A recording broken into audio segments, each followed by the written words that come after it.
மருத்துவ உதவி அப்படிங்கிறது எந்த அளவுக்கு ஒரு நீடடா இருக்கு சார்? இப்ப இருக்கிற அந்த சிச்சுவேஷனை பொறுத்த வரைக்கும் மருத்துவ உதவி எதுவுமே கவர்மெண்ட் சைட்ல இருந்து எதுவுமே வரல மேடம். எங்களுக்கு ஒரு சின்ன வாட்டர் கேன் கூட வரல, தண்ணி பாட்டில் கூட வரல.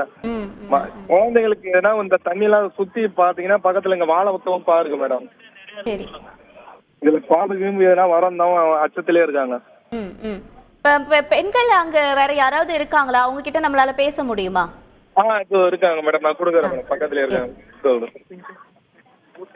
நான் சென்னையில இருந்து பேசுறேன். சொல்லுங்கம்மா. எவ்வளவு நேரமா நீங்க அந்த பெட்டியில இருக்கீங்க? உங்க கூட எத்தனை பேர் வந்தாங்க? என்ன சொல்றாங்க? அவங்களா வைக்கக்கூடிய கோரிக்கைகள் என்னம்மா சொல்லுங்க. நீங்க தொடர்ந்து பேசலாம், இணைப்புல இருக்கீங்க, தொடர்ந்து பேசலாம்.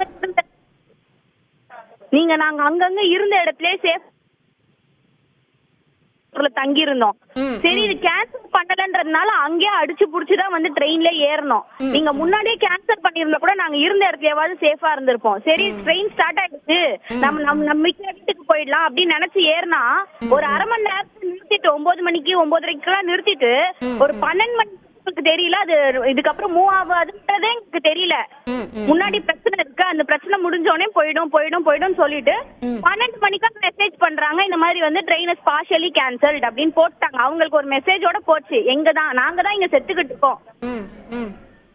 எங்களுக்கு என்னன்னா, நீங்க முன்னாடி நிறுத்திட்டு இருந்தா முன்னாடி போன ட்ரெயின்ல கண்டிப்பா இன்ஃபர்மேஷன் சொல்லிருப்பாங்க, இவ்வளவு தண்ணி ரன் ஆகுது, நீங்க கொஞ்சம் முன்னாடி ரீஷெட்யூல் பண்ணுங்க, இல்லையா ட்ரெயினை கேன்சல் பண்ணிடுங்கன்னு சொல்லியிருந்தா நாங்க இந்த நடு காட்டுல வந்து மாட்டின்னு இருக்க மாட்டோம்.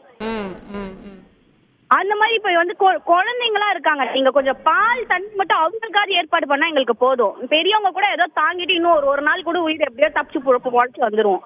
வயசானவங்க குழந்தைங்களுக்கு மட்டும் பால் தண்ணி மட்டும் கொடுத்தா கூட போதும் எங்களுக்கு. செய்திகளை உடனுக்குடன் தெரிந்து கொள்ள உடனே சப்ஸ்கிரைப் பண்ணுங்க.